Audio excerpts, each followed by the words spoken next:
كويتي يشتكي على العراقي عند الأمن، فماذا فعل الأمن العراقي وكيف كانت ردة فعل الأمن؟ وليش اللي يخلي الكويتي يشتكي على العراقي أساسا؟ من كرمهم من طيبهم العراقيين حالفين على الكويتي اللي بايت عندهم إنه ما يطلع ولا يروح الفندق، والكويتي مصر انحرج، قال بس يا جماعة ما قصرتوا، قمتوا بالواجب وزيادة. قالوا له لا والله العظيم ما تطلع. بالصدفة شاف دورية أمن، قام الكويتي وقف الأمن قال له يا أمن الحقوني ماسكيني ومو براضين يرخصوني ولا يخلوني اطلع. ايش رد عليه الامن وش قال له؟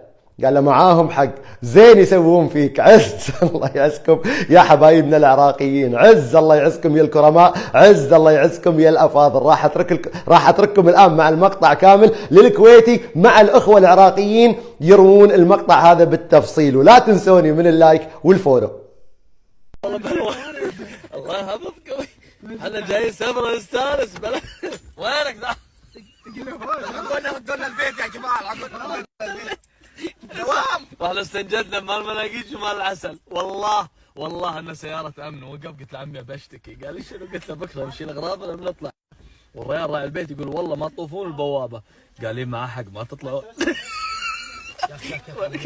عمي ابو حسين، عمي ابو حسين حبيبي الله يحفظك. عمي ابو حسين رايح المباراه عراق وقطر، كويت وقطر. ها رايح المباراه. ها اي عمي ركنا من ولد اخوك، احنا حاجزين فندق وبكره طالعين. هذا يقول والله ما تطلعون له تاريخ 20 يوم سفره. اي ها ليش هنا؟ لا ما بعد، انت ضيوف، انتم اهل البيت بعد صرتوا. عمي هلا حبيبي يا افراد، هلا حبيبي. حياكم الله. عم ابو حسين حبيبي، احنا افهم 3 ايام قلت لا خلاص كرم ضيافه واخونا وما لحناك. هسه انا خليك تحكي يلا وانا اوكي.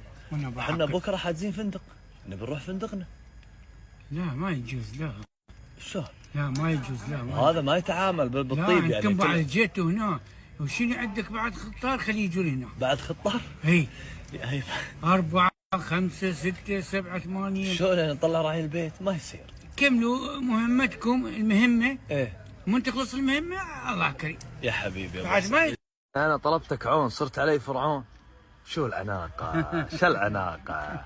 ها عم ابو حسين انا الحين طالبك عون، توسطنا عنده هذا. لا كانتم هنا هذا ما يتفاهم. لا تروحون عندنا يعني نضوج يا حبيبي. هنا نقهر ونضوج. هسه انتم مونسيني يا بعد عمرك يا حبيبي يا طيب يا قلبي يا ابو حسين. يلا ابو حسين يلا نروح المباراه. هسه انتم راح تروحون المباراه يا جماعه بعيدا عن الغشمره، يعني هذه صوره البصره بشكل عام. هذا احنا اللي عايشين معاهم، واللي برا ابله وابله. والله ابله وابله. الله يستركم ويرزقكم. واللي بيجي البصره يجي عادي، الحين في فنادق والامور زينه. بس كانت الفنادق فل على اساس الافتتاح. هذه الصوره الايجابيه.